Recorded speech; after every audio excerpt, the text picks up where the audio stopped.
இன்றைக்கி பார்த்திங்கன்னா ஒரு தக்காளி தொக்கு தான் ரெடி பண்ண போகிறோம். அதுக்கு வந்து அடுப்பு பற்ற வச்சுக்கோங்க. நான் வந்து ஒரு 4 ஸ்பூன் ஆயில் எடுத்திருக்கேன். உங்கள் வீட்டுக்கு எப்படி தேவையோ அதுக்கு ஏற்ற மாதிரி பார்த்து எடுத்துக்கோங்க. அதில் பார்த்திங்கன்னா கடுகு, உளுத்தம்பருப்பு, கடுகு உளுத்தம்பருப்பு சேர்ந்துருக்கும்ல அது. அதுக்கப்புறம் ஒரு ஸ்பூன் அளவுக்கு சீரகம் சேர்த்து அதை நல்லா எண்ணெயிலே வந்து நல்லா பொரிய விட்டுக்கோங்க. அதுக்கப்புறம் பார்த்திங்கன்னா 2 பெரிய வெங்காயம் கொஞ்சம் குட்டி குட்டியாக கட் பண்ணி அதையும் சேர்த்துக்கோங்க. உங்கள் காரத்துக்கு ஏற்ற மாதிரி வரமிளகாயோ இல்லை பச்சை மிளகாயோ 2ல் ஏதாவது ஒன்று சேர்த்துக்கோங்க. ஏன்னா நான் வந்து அது லாஸ்ட்டில் வந்து குழம்பு தூள் வந்து நான் சேர்த்துவேன். நான் வீட்டில் ரெடி பண்ணது அது கொஞ்சம் காரமாக தான் இருக்கும். ஆனால் அதனால் வந்து மிளகா வந்து ஒரு 2, 3 மிளகா தான் எடுத்திருக்கேன். அதனால் நீங்கள் உங்கள் காரத்துக்கு ஏற்ற மாதிரி மிளகாய் சேர்த்துக்கோங்க. நான் கருவேப்பிலை பார்த்திங்கன்னா எப்பயுமே வந்து அதிகமாக தான் யூஸ் பண்ணுவேன். கருவேப்பிலை பார்த்திங்கன்னா 4 கொத்துக்கு இருக்கேன். தக்காளி தொக்கு பார்த்திங்கன்னா நான் இது வந்து ஒரு வேளைக்கு அளவா எங்கள் வீட்டில் 4 பேர் ஒரு வேளைக்கு அளவா உண்டானது தான் நான் செய்கிறேன். அதுக்கு பார்த்திங்கன்னா மீடியம் சைஸாக இருந்தால் நீங்கள் ஒரு 6 தக்காளி எடுத்துக்கலாம்.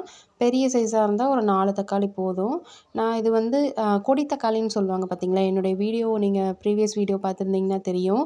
கொடி தக்காளி நான் உங்களுக்கு காமிச்சிருப்பேன். அது கொஞ்சம் நல்லா புளிப்பாக இருக்கும். ஸோ அதனால் கொடி தக்காளியும் கொஞ்சம் சேர்த்துக்கிட்டேன், நார்மல் தக்காளியும் சேர்த்துக்கிட்டேன். கொடி தக்காளியோட புளிப்பு டேஸ்ட் வந்து எங்கள் எல்லாத்துக்குமே ரொம்ப பிடிக்கும். இது கூட பார்த்திங்கன்னா தேவையான அளவு உப்பு, மஞ்சத்தூள், அப்புறம் நான் சொன்னேன் பார்த்திங்களா குழம்பு மிளகாத்தூள், அதையும் நான் வந்து சேர்த்துக்குவேன்.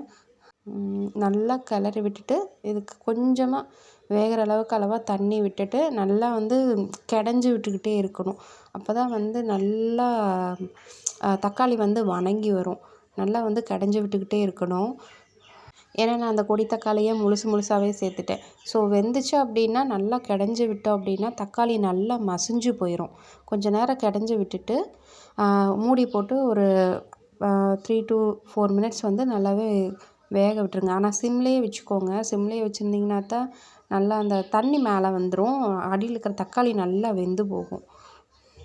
நான் ஒரு 3 மினிட்ஸ்க்கு அப்புறம் ஓப்பன் பண்ணிவிட்டு மறுபடியும் அதை நல்லா கிளறி விட்டுக்கிட்டே இருப்பேன். நல்லா மசிச்சு விடணும். இப்போ பார்த்திங்கன்னா 5 நிமிஷம் தான் தக்காளி தொக்கு ரெடி ஆயிடுச்சு. வாங்க